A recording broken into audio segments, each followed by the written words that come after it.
Hello दोस्तों, नमस्कार। आप सभी लोगों का हमारे YouTube चैनल पर एक बार फिर से बहुत बहुत स्वागत है। दोस्तों, आज के इस वीडियो में हम सीखेंगे कि माइक्रोसॉफ्ट एक्सेल में इन्वेंट्री डेटा का मैनेजमेंट कैसे करते हैं। तो चलिए दोस्तों, वीडियो को करते हैं स्टार्ट और हम ले चलते हैं आपको माइक्रोसॉफ्ट एक्सेल पर। ये देखिए, माइक्रोसॉफ्ट एक्सेल हमारा ओपन हो गया है। इसमें जो है हम एक एग्जाम्पल पहले से बनाए हुए हैं इन्वेंट्री डेटा मैनेजमेंट का। तो चलिए दोस्तों, इस एग्जाम्पल को पहले हम समझ लेते हैं, फिर आपको एक नई शीट लेकर के बिल्कुल स्टार्टिंग से स्टेप बाय स्टेप आपको बताएंगे। ठीक है, तो इस एग्जाम्पल में क्या है, हमारा एक कॉलम बना हुआ है, एक सेक्शन स्टॉक इनवर्ड का, फिर एक सेक्शन बनाए हुए हैं स्टॉक आउटवर्ड का, मींस कितना सामान हमारा यहाँ पर सेल किया गया है। फिर यहाँ पर बैलेंस स्टॉक का एक सेक्शन है जिसमें ये पता चलेगा कि हमारे पास कितना स्टॉक मतलब ओपनिंग था, कितना सेल हुआ और कितना यहाँ पर बैलेंस बचा है। ठीक है, फिर नीचे आते हैं, आपको यहाँ पर हेडिंग समझाते हैं। यहाँ पर दिया गया है प्रोडक्ट आईडी, फिर प्रोडक्ट का नाम दिया गया है, कितना क्वांटिटी मींस कितना पीस हम यहाँ पर सामान को ओपनिंग में रखे हैं। ठीक है, उसका रिकॉर्ड यहाँ पर दिया गया है, फिर रेट दिया गया है, फिर यहाँ पर वैल्यू दिया गया है कि कितने रुपए का सामान हमारे पास यहाँ पर स्टॉक में है। ठीक है, फिर यहाँ पर दूसरा सिस्टम मतलब यहाँ पर जो है दूसरा सेक्शन हमारा दिया गया स्टॉक आउटवर्ड का। इसमें भी प्रोडक्ट आईडी दिया गया है, फिर प्रोडक्ट नेम दिया गया है, फिर क्वांटिटी दिया गया है, मींस कौन सा सामान कितना पीस सेल किया गया है। ओके, फिर स्टॉक आउटवर्ड में दिया गया है प्रोडक्ट आईडी, प्रोडक्ट नेम, फिर कितना बैलेंस हमारा बचा हुआ है सामान और कितना वैल्यू मतलब कितना रुपए का सामान हमारे पास बचा हुआ है। जैसे देखिए, इसमें फार्मूला भी अप्लाई है, ऑटोमेटिक सब कुछ आ जाता है। जैसे देखिए, यहाँ पर आइए, हमारे पास कोई सामान था 100 पीस ओपनिंग, यही सामान हम स्टॉक आउटवर्ड में मान लीजिए देखिए 80 पीस क्या कर दिया गया, सेल कर दिया गया, तो यहाँ पर 20 पीस दिखा रहा है स्टॉक बैलेंस में। फिर से दिखाते हैं यहाँ पर अगला कोई स्टॉक आइटम, जैसे हमारा दिया गया है Vivo Y15, हमारे पास 5 पीस ओपनिंग है। ओके, और कितने रुपए के रेट से है, ये 12,500 रुपए पर पीस इसका है रेट। फिर यहाँ पर 62,500 रुपए का यहाँ पर स्टॉक हमारे पास अवेलेबल है। फिर वही सामान देखिए, 5 पीस हमारे पास ओपनिंग था, 4 पीस कर दिए सेल। ओके, ऑटोमेटिक यहाँ पर बैलेंस में हमारा दिखा रहा है Vivo Y15, हमारे पास बैलेंस में 1 पीस बचा है 12,500 रुपए के रेट से, 12,500 रुपए का सामान। ओके, फिर किसी स्टॉक आइटम को ले लेते हैं। जैसे देखिए, कीबोर्ड है हमारे पास 50 पीस कीबोर्ड अवेलेबल है हमारे पास। वही कीबोर्ड क्या कर देते हैं, यहाँ पर 50 में से 10 पीस सेल कर देते हैं, तो हमारे पास यहाँ पर बैलेंस में कितना ऑटोमेटिक आ गया, 40 पीस, और कितने रुपए का सामान यहाँ पर 14,000 रुपए का हमारे पास बैलेंस बचा हुआ है। ठीक है, तो ये सब कैसे हो रहा है, कैसे रिकॉर्ड ऑटोमेटिक आ रहा है, आपको हम एक नई शीट लेते हैं, उस पर बिल्कुल स्टार्टिंग से स्टेप बाय स्टेप हर एक चीज के बारे में बताते हैं। ओके, चलिए हम आते हैं शीट 2 पर। इसमें जो है फॉर्मेट हम पहले से बनाए हुए हैं, जिसमें हम प्रोडक्ट आईडी भी दे दिए हैं और प्रोडक्ट का नाम भी दे दिए हैं बैलेंस स्टॉक में। ओके, हमें क्या करना है, यहाँ पर वही चीज को चलिए यहाँ पर कॉपी पेस्ट कर देते हैं। इसी को प्रोडक्ट आईडी को हम कर लेते हैं यहाँ पर सिलेक्ट और कंट्रोल सी से इसे करते हैं कॉपी। ओके, फिर यहाँ पर आते हैं हम स्टॉक इनवर्ड पे और कंट्रोल वी से इसी चीज को हम कर देते हैं यहाँ पर पेस्ट। फिर आते हैं स्टॉक आउटवर्ड पर, वही प्रोडक्ट आईडी यहाँ भी काम लगेगा, तो इसे भी यहाँ पर कर दिए हैं पेस्ट। ओके, अब यहाँ पर हमें बनाना है प्रोडक्ट नेम में ड्रॉप डाउन लिस्ट, ताकि हम कोई भी सामान यहाँ पर उस ड्रॉप डाउन लिस्ट से हम उसे चूज कर सकें। जैसे क्या करेंगे, हम यहाँ पर जहां पर हमने ड्रॉप डाउन लिस्ट बनाना है प्रोडक्ट नेम वाले में, वहां उस सेल को सिलेक्ट करेंगे। फिर आपको चले आना यहाँ पर डेटा टाइप पर। डेटा टाइप पर आएंगे तो एक ऑप्शन आपको दिखेगा यहाँ पर डेटा वैलिडेशन का। ठीक, इस डेटा वैलिडेशन पर आप क्लिक करेंगे तो एक ऑप्शन और दिख जाएगा आपको डेटा वैलिडेशन का, इस पर क्लिक कर दीजिएगा। ओके, फिर आपको अलाउ वाले सेक्शन पे आना है, यहाँ पर आएंगे, क्लिक करेंगे ड्रॉप डाउन लिस्ट पे तो एक ऑप्शन दिखेगा आपको लिस्ट का, इस लिस्ट वाले ऑप्शन को चूज कर लेंगे। फिर यहाँ पर सोर्स ऑप्शन दिख रहा है तो आपको यहाँ पर क्लिक करना है।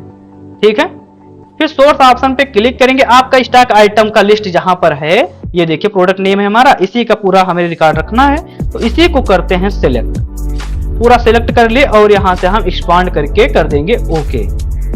देखिए यहाँ पर ड्रॉप डाउन लिस्ट वही सामान यहाँ पर शो करने लगा। ये देखिए, इसे हम नीचे तक लाते हैं, पूरा सामान यहाँ पर शो करने लगा। किसी भी प्रोडक्ट को हम यहाँ पर चूज कर सकते हैं, जैसे यहाँ पर माउस चूज कर लिए।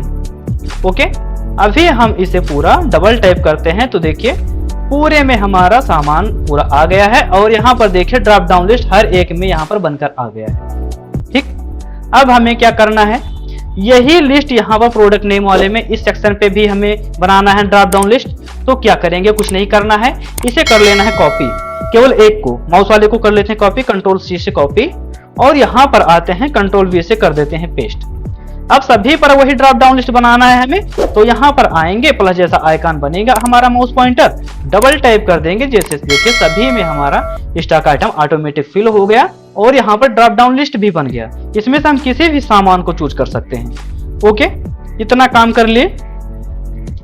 अब हमें क्या करना है, यहाँ पर जो है लगाना है फार्मूला यहाँ पर क्वांटिटी में लगाएंगे, ताकि जो हमारा ऑटोमेटिक बैलेंस ऑटोमेटिक आ रहा है वो कैसे आ रहा है, फार्मूले से आ रहा है। तो फार्मूला में हमें क्या करना है, इसमें लगाना है equal to sum if function लगाएंगे और टैब बटन प्रेस कर देंगे। ओके, अब हमें यहाँ पर देना है रेंज, मींस कहां से उस प्रोडक्ट को फाइंड करें। तो यहाँ पर आते हैं स्टॉक इनवर्ड वाले पर और इसमें से पूरे सामान वाले को हम कर लेते हैं सिलेक्ट। जितना हमारा सामान है उसे कंट्रोल शिफ्ट डाउन एरो की प्रेस करेंगे, पूरा सिलेक्ट हो जाएगा। ठीक है, V4 से लेकर के V17 तक। अब हमें क्या करना है, इसे फ्रीज करना है। फ्रीज करने का शॉर्टकट की होता है F4। फंक्शन की F4 जैसे आप प्रेस करेंगे ये सेल हमारा क्या कर दिया, फ्रीज हो गया। फिर लगाना है कॉमा, इतना काम कर ले। अब हमें क्या करना है, क्राइटेरिया बताना है कि कौन सा प्रोडक्ट यहाँ पर फाइंड करे। तो हमें यहाँ पर इस प्रोडक्ट नेम वाले में माउस वाले को कर देते हैं सिलेक्ट, कॉमा लगाएंगे। अब यहाँ पर हमें सम रेंज बताना है कि किस सामान को हमें पूरा जोड़ना है। तो हमें किसको जोड़ना है, यहाँ पर आएंगे क्वांटिटी में और इसे पूरा सिलेक्ट कर लेंगे यहाँ तक। ओके, इसे भी F4 से कर देते हैं फ्रीज। अब कर देंगे ब्रैकेट क्लोज और लगाएंगे माइनस। यही फार्मूला, तो सम वाला तो सम इफ वाला हमारा पहला फंक्शन तो हमारा कंप्लीट हो गया।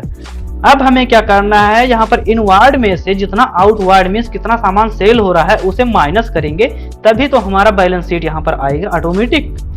ठीक है, तो यहाँ पर फिर से वही फंक्शन लगाएंगे सम इफ। ओके, अब सम इफ लगाए। अब की बार हमें रेंज में क्या करना है, आउटवर्ड वाले प्रोडक्ट को सिलेक्ट करना है।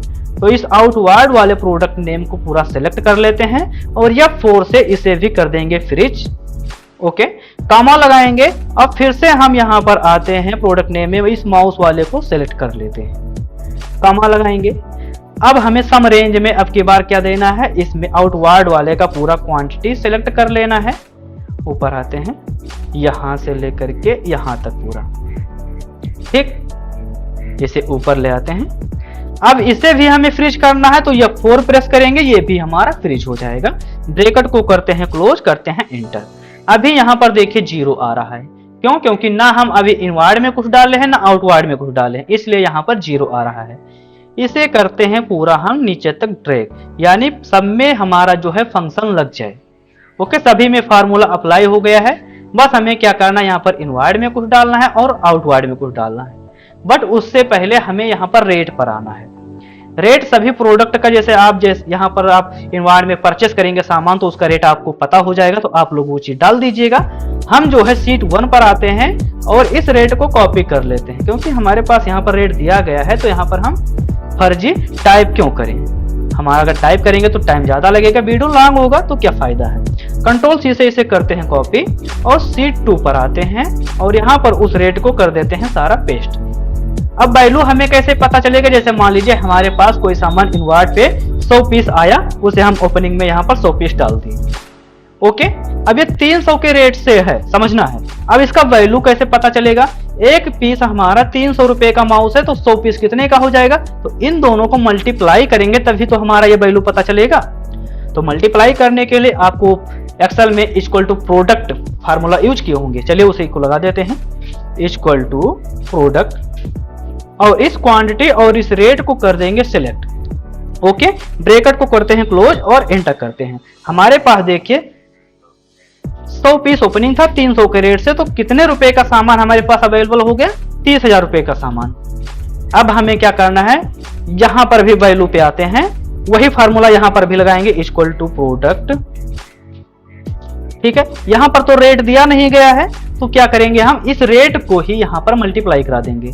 तो इस रेट को सिलेक्ट करते हैं और यहाँ पर दोनों पास पास था, तो यहाँ पर हम क्या किए थे, दोनों को एक साथ सिलेक्ट कर लिए थे। बट हमारा रेट यहाँ पर है और इस क्वांटिटी को मल्टीप्लाई कराना है, तो क्या करेंगे, बीच में लगा देंगे कॉमा और इस क्वांटिटी को कर लेंगे सिलेक्ट, एंटर कर देंगे। देखिए 30,000 रुपए का सामान अभी है, क्यों, क्योंकि हमारे पास स्टॉक इनवायर्ड पे भी शो है और स्टॉक बैलेंस पर भी हमारे पास शो ही है, क्योंकि अभी हम कोई सामान यहाँ पर सेल नहीं किए हैं, आउटवार्ड पे कुछ नहीं पड़ा हुआ है। जैसे ही मान लीजिए हम यहाँ पर 20 पीस सेल कर दे सामान, तो 20 पीस यहाँ पर रिकॉर्ड रखते हैं, तो ऑटोमेटिक यहाँ पर देखिए 80 पीस आ गए। ठीक है, 80 पीस यहाँ पर बैलेंस में दिखा रहा है और 24,000 रुपए का स्टॉक अवेलेबल दिखा रहा है यहाँ पर। अभी हम यहाँ पर जैसे ही चेंज करें, 20 से हम 50 पीस मान लीजिए सेल कर दिए, एंटर किए, हमारे पास 100 में से 50 सेल हो गया और 50 पीस अवेलेबल है। 15,000 रुपए का स्टॉक हमारे पास अवेलेबल है।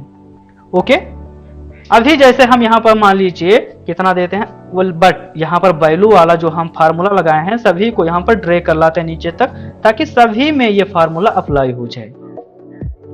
ओके, अब हमें क्या करना है, यहां पर आना है और इस वैल्यू को भी हम कर देते हैं पूरा ड्रैग कर लाते हैं यहां से यहां तक। ठीक, अब हमें क्या करना है, यहां पर जैसे हम सीपीयू पर आए, हम यहां पर 200 पीस सीपीयू मान लीजिए हमारे पास अवेलेबल हो गया, यहां पर इनवायर पर डाल दिए, तो 200 यहां पर भी दिखा रहा है। जैसे ही हम यहां पर क्वांटिटी में 200 में से 100 पीस मान लीजिए सेल कर दिए, तो 100 ही पीस हमारे पास तो यहां पर दिखा रहा है अवेलेबल, और यहाँ पर देखिए उसका वैल्यू भी दिखा रहा है। तो इसी तरीके से हम किसी भी सामान को यहाँ पर हम कर सकते हैं, रिकॉर्ड रख सकते हैं और उसका बैलेंस स्टॉक हमारा यहाँ पर ऑटोमेटिक शो हो जाएगा। तो कुछ इस तरीके से दोस्तों हम माइक्रोसॉफ्ट एक्सेल में किसी भी प्रोडक्ट का यहाँ पर इन्वेंट्री डेटा मैनेजमेंट कर सकते हैं। उम्मीद करता हूँ दोस्तों आप लोगों को ये वीडियो पसंद आया होगा और समझ में भी आया होगा। अगर वीडियो पसंद आया है तो वीडियो को लाइक कीजिए और हाँ, चैनल पे नए हैं तो चैनल को सब्सक्राइब कर दीजिए, बेल आइकन को प्रेस कर दीजिए, ताकि अगर हम कोई भी वीडियो अपलोड करें तो उसका नोटिफिकेशन सबसे पहले आप तक पहुंचे। धन्यवाद दोस्तों, आज के इस वीडियो में बस इतना ही। मिलते हैं हम किसी नेक्स्ट वीडियो में, तब तक के लिए थैंक यू।